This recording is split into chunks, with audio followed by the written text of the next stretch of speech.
So let's now re-go over trig integrals. So we have our basic ones. We know that when we integrate sine, we get minus cos. When we integrate cos, we get sine. When we integrate sec squared, we get tan x. So there's our three basic ones.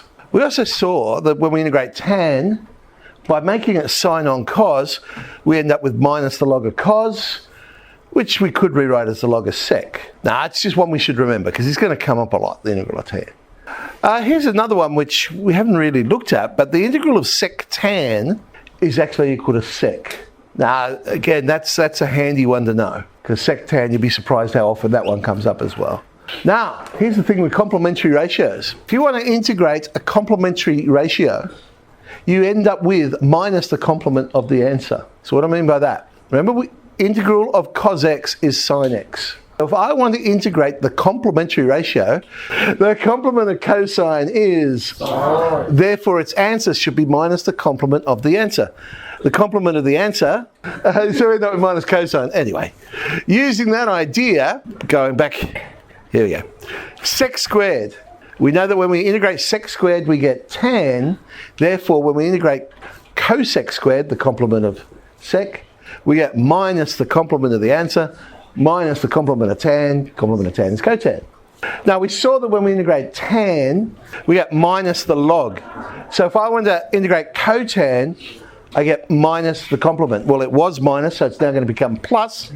It was cosine, it's now going to become sine. And the sec tan, well now if I want to do cosec cotan, the integral of sec tan was sec.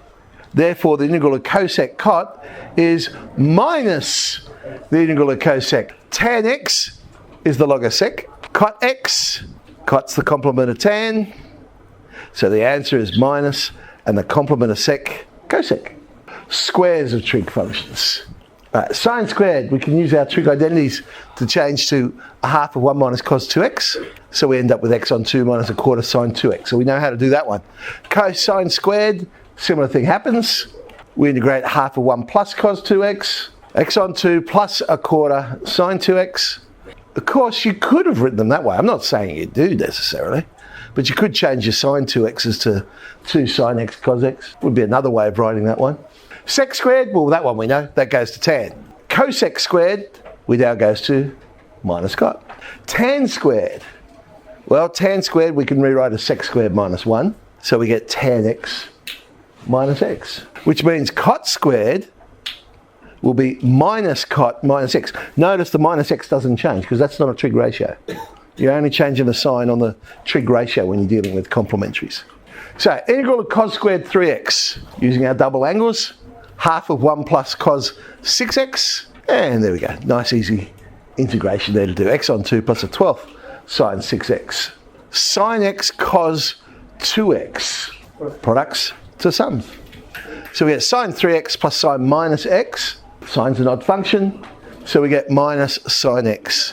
Integrate those, have our answer. Sine x cos cubed x. Well, this is one where we want to set up as derivative times the function. Well, cos x, the derivative is minus sine x, so let's just rearrange that.